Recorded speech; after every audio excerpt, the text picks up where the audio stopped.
Really defining that road to Tokyo for certain athletes. And for those still competing, which we have much to come, so much to come, they're looking for that spot in Tokyo, like Ajee Wilson, the American record holder. We've already seen one New Jersey star, I think, Mo, get through to the semifinals. Here's another Neptune, New Jersey's own Ajee Wilson. She was third at the World Championships 2 years ago.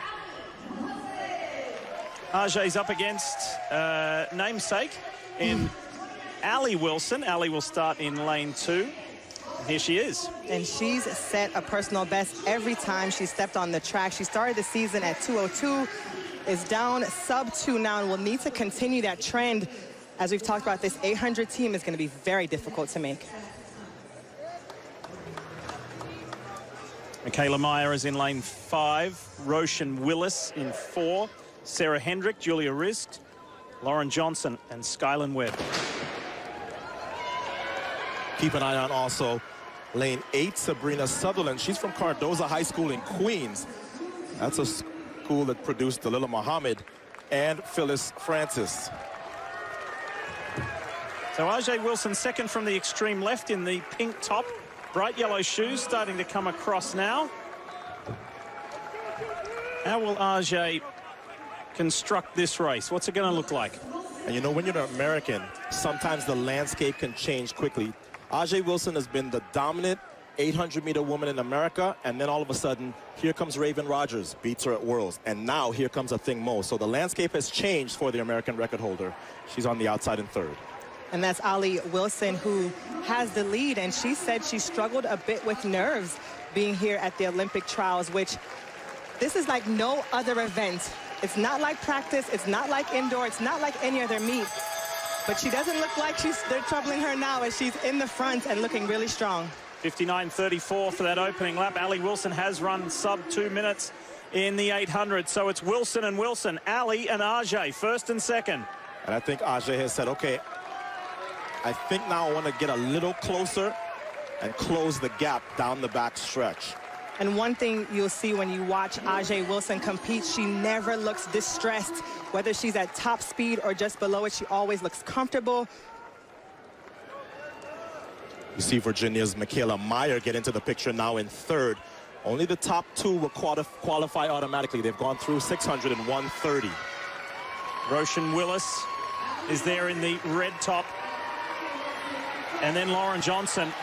So the run to home now, there's some positions changing, and there's pressure on the Wilsons. Ajee goes to the front. Allie's in a little danger here because Michaela Meyer. But Wilson comes back. So Ajee Wilson wins. Allie has to really hustle to get there for second for that auto qualify.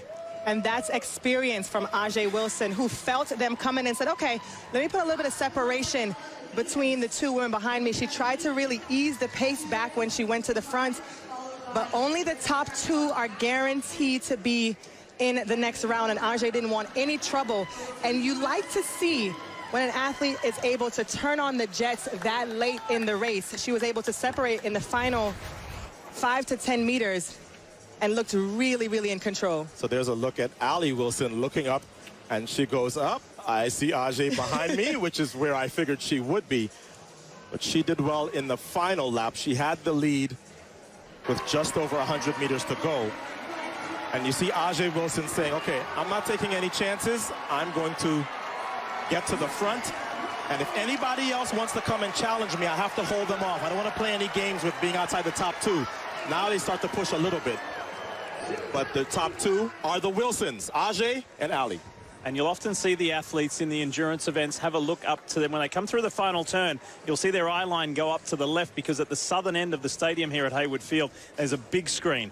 And they want to have a look. It's like their big rear view mirror. They want to see who is where. Thumbs up from Ajee Wilson. She didn't make the final in Rio. She would love to go all the way in Tokyo. And Ajee and Allie Wilson, they automatically qualify for the semi-finals. And as we get deeper into these heats in the women's 800, we will keep you in the loop on time as to who the other qualifiers are.